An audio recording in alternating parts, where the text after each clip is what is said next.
If you need to change the Discord account connected to your Whop account, this video will walk you through the full process step by step. We'll remove the old Discord connection, make sure your browser is prepared correctly, and then connect the new Discord account without Whop accidentally linking the wrong one. This is especially important if you manage memberships, communities, or creator access through Whop, because one small mistake can reconnect the old Discord account instead of the new one. Before we begin, if this tutorial helps you out, please hit the like button and subscribe for more simple software guides just like this. It really helps the channel grow, and I make these videos to save you time and confusion. Alright, let's get into it. First, sign into your account at whop.com. Once you're on the Whop dashboard, look at the top right corner of the screen and click on your profile avatar or icon. This opens your account menu.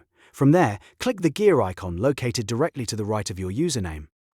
That takes you to your account settings page. Now, on the left-hand sidebar, select Connected Accounts. This is where Whop shows every external account currently linked to your profile.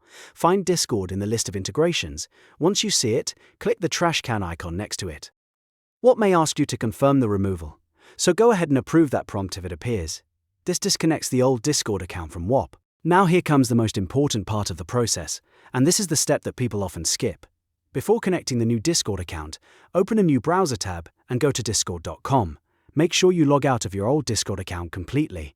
After that, sign into the new Discord account that you actually want to connect to Whop. If you do not do this, Whop may automatically detect your previous Discord session and reconnect the old account again, which can be frustrating and confusing. Once you've confirmed that the new Discord account is active in your browser, return to the Whop tab where you were on the Connected Accounts page. Now click the Add button to begin linking the new account. Whop will redirect you to a secure external Discord authorization window. This is normal, and it's part of the connection process. If Discord asks you to log in again, enter the credentials for the new account you just prepared.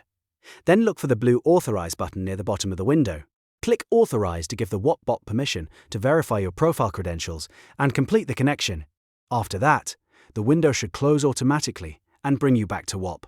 At this point, your new Discord account should now be linked successfully. You can double-check the Connected Accounts section to make sure everything looks correct. If the new account appears there, you're all set. And that's how you change your Discord account on Whop the right way. The key is to remove the old connection first, log out of the old Discord session, sign into the new one, and then authorize the new connection cleanly. If this video helped, please like, subscribe, and leave a comment if you want more step-by-step guides like this. Thanks for watching, and I'll see you in the next one.